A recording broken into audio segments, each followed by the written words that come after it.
Welcome. This is Radio Pras.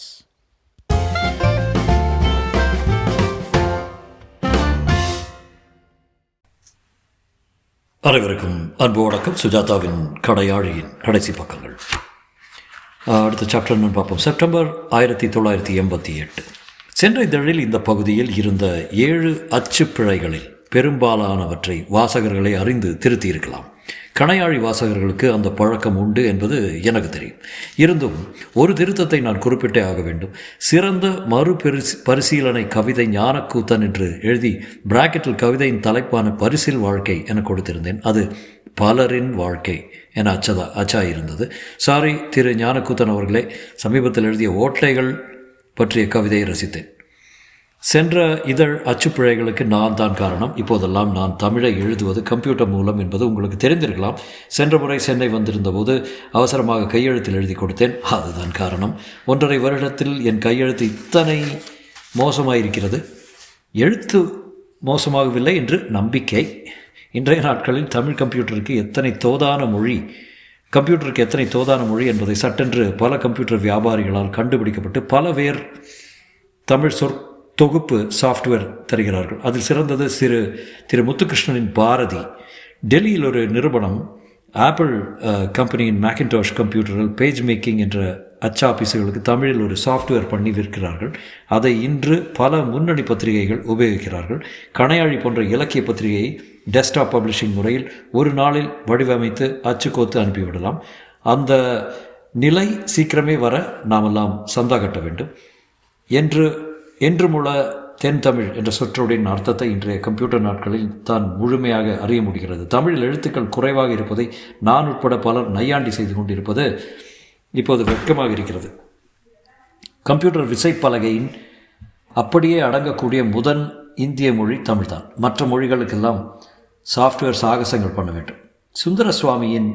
சுந்தர ராமசுவாமியின் காலாண்டு இதழான காலச்சுவடு கிடைக்க பெற்றேன். அதில் அவர் சிறுகதை ஒன்று இருக்கிறது. சுந்தர ராமசுவாமியின் பிரசாதம் போன்ற ஆரம்ப கால சிறுகதையுடன் ஒப்பிட்டால் அவர் நடையிலும் சொல்லும் விஷயத்திலும் ஏற்பட்டிருக்கும் மாறுதல் தெள்ளென தெரிகிறது. இந்த மாறுதல் தவிர்க்க முடியாதது என்று தான் தோன்றுகிறது. ஒரு எழுத்தாளனுக்கு வயசாக அவனுக்கு முக்கியமாகப்படும் விஷயங்கள் மாறுபட்டு கொண்டிருக்கின்றன. இந்த மாறுதல் இல்லையெனில் அவன் ரிட்டையர் வாங்கி கொண்டு போக வேண்டும். பல பேர் ஒரே கதையை திருப்பி சொல்லும் தகிடுதத்தக்காரர்கள் நல்ல கவிஞர்களிடமும் பார்க்கிறேன். கல்யாண்ஜி இன்றைக்கு அந்த வீடு பெருக்கும் பெண் பிள்ளையை பற்றி எழுதியிருப்பாரா என்பது சந்தேகம். மேலும் மிக முக்கியமான வாசகனும் மாறுகிறான். வாசகனுக்கும் வயதாகிறது. கேரண்டியாக நான் என் வாசகர்களை சந்திக்கும் போது என்னிடம் கேட்கப்படும் கேள்வி, நீங்கள் எழுதுறது முன்ன மாதிரி இல்லை சார். ஒரு கோஷ்டி நான் 1963 குருக்ஷேத்திரம் தொகுப்பில் எழுதிய தனிமை கொண்டு கதையே சொல்லி கொண்டிருக்கும். அதற்கப்புறம் நீங்கள் எழுதவே இல்லை சார் என்று. இன்றைக்கு நான் அந்த தனிமை கொண்டு கதையை நிச்சயம் எழுத மாட்டேன். ஏனெனில் அதில் உள்ள பாசாங்குகள் எல்லாம் எனக்கு தெரியும். முதல் காரியமாக அண்ணன் தங்கை கதை. அது எனக்கு தங்கையே கிடையாது. தங்கையை பற்றி எழுத ஒரு தங்கை இருந்தாக வேண்டுமா என்று பட்டிமன்ற விஷயம்.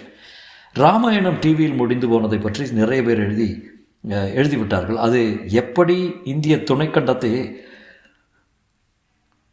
ஞாயிறு காலைகளில் பெட்டி பாம்பாக வைத்திருந்தது என்று பற்பல ஆலஜிஸ்டுகள் எழுதிவிட்டார்கள். எனவும் ராமாயணம் ரொம்ப குழந்தைத்தனமாக இருந்தது. அதில் வரும் டிஜிட்டல் எஃபெக்ட்ஸ், அம்புடன் கலராக சண்டை போடுதல் எல்லாம் எலக்ட்ரானிக் சமாச்சாரம். சமுத்திரம் குரோமாகி, அதனால் குரோமோகிராஃபி. அதனால் ராமாயண வேளையில் அவ்வப்போது கம்பராமாயணத்தில் அந்த வாரப்பகுதிகளை சில வேளை படித்து பார்க்க துவங்கினேன். இந்திரஜித் வதையில் ராமானந்த சாகர் கம்பராமாயணத்தை அப்படியே ஃபாலோ பண்ணியிருந்தது. அது என்னதான் இறைச்சலாக இருந்தாலும் ஆச்சரியம் அளித்தது. கம்பராமாயணத்தின் மிக புகழ்பெற்ற சில பாடல்கள் அந்த பகுதியில் உள்ளன. அவை ஹிந்தி மொழிபெயர்ப்பாக அப்படியே உபயோகப்படுத்தியிருக்கின்றன. ஆதலால் அஞ்சினேன் என்று அருளலை ஆசை தான் அச்சீதை பால் விடுதியாயின் அனையவர் சீற்றம் தீர்வர் போதலும் புரிவர் செய்த தீமையும் பொறுப்பர் உன்மேல் காதலால் உரைத்தேன் என்று இந்திரஜித் சொல்ல, அதற்கு ராவணன், வென்றிலன் என்ற போதும் வேதம் உள்ளளவும் யானும் நின்றுள்ளேன் அன்றோ மற்ற இராமன் பேர் நிற்குமாயின் என்று பதில் சொல்வது அப்படியே இருந்தது. நவம்பர் 1988. பைபாஸ் சர்ஜரிக்கு பிறகு ஏறத்தாழ ஒரு மாதம் ஓய்வு பெற பிறகு இதை எழுதுகிறேன். மனத்திலும் உடலிலும் அலைந்து கொண்டிருந்த ஒரு ஆள் ஒரு அறையில் 24 மணி நேரமும் சும்மா இருப்பது எவ்வளவு கஷ்டம் என்பதை அறிந்து கொண்டேன். களைப்பினால் படிக்க முடியாது. முடிந்தாலும் எத்தனை நாள் படிப்பது? எதை படிப்பது? சர்ஜரி என்பது உடலையும் உள்ளத்தையும் உருவி போட்டு அலுப்பின் எல்லைக்கு தள்ளிவிடுகிறது. அதிலிருந்து மீள எனக்கு உதவியானவை இவை. சரியாய் போய்விடும் என்கிற நம்பிக்கை. இதுவே பாதி சிகிச்சை குணம். மிகவும் லைட்டான படிப்பு. பிஜே ஓடோஸ் தான் தகுந்த ஆசிரியர். சில ஆழ்வார் பாடல்கள். ரேடியோவில் அதிகாலை உழவர்களுக்கும் ஊக்குநர்களுக்கும் மையங்களுக்குமான அறிவிப்புகள். தென்னார்காடு மாவட்டத்தில் மானாவரி சாகுபடி. மானாவரி என்ற வார்த்தையை முதலாக அர்த்தம் தெரிந்து கொண்டேன். தஞ்சையில் பூச்சி மருந்து, தருமபுரியில் கால்நடை கருத்தரங்கு என்று எனக்கு எந்த பிரயோஜனமும் இல்லாத செய்திகள் அத்தனை சுவாரஸ்யமாக இருந்தன. விவித் பாரதியில் 8 செகண்டில் 80 விஷயம் சொல்லும் விளம்பரங்கள். பெரும்பாலும் தீபாவளி ஜவுளி, மிக்சர் கிரைண்டர். இதில் கூட என்ன என்ற பிராமண பாஷை. அதட்டும் மனைவி, உடனே ஒப்புக்கொள்ளும் கணவன். 25 விளம்பரங்களுக்கு ஒரு முறை சினிமா பாட்டுகள். தமிழ் சினிமா பாட்டுகளை இத்தனை கூர்ந்து கேட்க வாய்ப்பு எனக்கு இதுவரை இருந்ததில்லை. இப்போது அதை சற்று ஆராய்ந்தது. தமிழ் சினிமா பாடல்கள் அனைத்தையும் ஒரு 100 வார்த்தையில் ஒகேபுலரிக்குள் அடக்கி விடலாம்.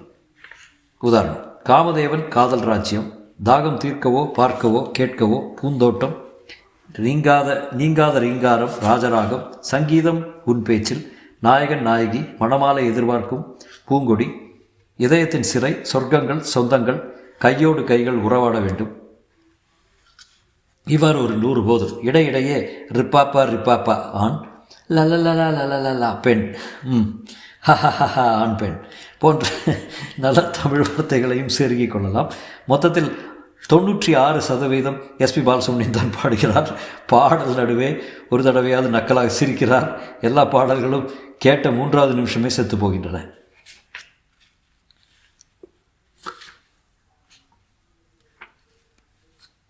மகாவித்வான் ராகவையங்கார் அவர்கள் 1902 முன்னால் மதுரை தமிழ் சங்கத்து செந்தமிழ் பத்திரிகையில் வெளியிட்ட ஆராய்ச்சி கட்டுரைகளையும் குறிப்புகளையும் தொகுத்து அண்மையில் புத்தகமாக வெளியிட்டு அதை எனக்கு மகாவித்வானின் பேரர் பம்பாயில் டாடா இன்ஸ்டிடியூட்டில் ஃபிசிக்ஸ் பிரிவில் டீனாக இருக்கும் டாக்டர் விஜயராகவன் அனுப்பியிருந்தார். ராகவையங்காரின் ஆராய்ச்சி முறையில் இருக்கும் தெளிவும் ஒப்ஜெக்டிவிட்டியும் என்னை மிகவும் கவர்ந்தது. 8 தொகை நூல்கள் பாடினோர் பெயர்களை பற்றி கட்டுரை ஒன்று புத்தகத்தில் உள்ளது. சங்கப்புலவர்கள் எத்தனை பேருக்கு தெய்வ பெயர்கள் சிறுபான்மைதான், எத்தனை பேருக்கு இருடிகளில் பெயர்கள், எத்தனை பேருக்கு நெடுங்கெழுத்து பரணர், மூடவனார் என்ற வடிவு பெற்ற பெயர்கள். புறநானூறு 9வது செய்யுளை பாடிய நெட்டிமையாருக்கு நீண்ட இமயம். எத்தனை பேருக்கு மகாராஜபுரம் சந்தானம் மாதிரி கிடைக்குன்றூர் கிழார் என்ற ஊர் சார்ந்த பேர். எத்தனை வணிகர், எத்தனை பேர் மதுரை பக்கத்து கிராமங்களை சேர்ந்தவர்கள், 50 என்று தெளிவாக ஆராய்ந்து பட்டியலிட்டிருக்கிறார். 1902 இம்மாதிரி ஒரு புதிய அணுகுமுறை. இந்த பெயர்களில் எல்லாம் எனக்கு ஒரு ஆதார சந்தேகம் விலகவில்லை. எல்லாம் சரிதான். ஆனால் வில்லக விரலினார், அணிலாடு முன்றிலார், குப்பை கோழியார், தொடித்தலை வீழ்த்தடினார் போன்ற பெயர்கள் எல்லாம் புலவர்கள் பாடிய பாட்டின் ஒரு வரியிலிருந்தே சூட்டிய பெயர்கள். இதிலிருந்து இந்த பெயர்கள் தான் எல்லாம் பிற்காலத்தில் நூல்களை தொகுத்தவர்கள் தந்திருக்கிறார்கள் என்பது தெரிகிறது. தெரிந்தவரை பெயர் சொல்லி இருக்கிறார்கள். தெரியவில்லை எனில் பாடலிலிருந்தே ஒரு அரிய சொற்றொடரை பெயர் சூட்டியுள்ளார்கள். வில்லக விரலினார் என்று குறுந்தொகை புலவரின் நிஜப்பெயரை அறிய ஆசையாக இருந்தது. பரத்தைக்கும் தலைவனுக்கும் உள்ள நெருக்கத்தை போர் வீரன் வில் பிடித்த கைவிரல்களை இறுக்கத்தோடு ஒப்பிடும் அருமையான உவமை. இத்துடன் இந்த எபிசோட் முடிவு பெற்றது. நாளை மீண்டும் சந்திக்கும் வரை வணக்கம் கூறி விடைபெறுகிறேன். நன்றி, வணக்கம்.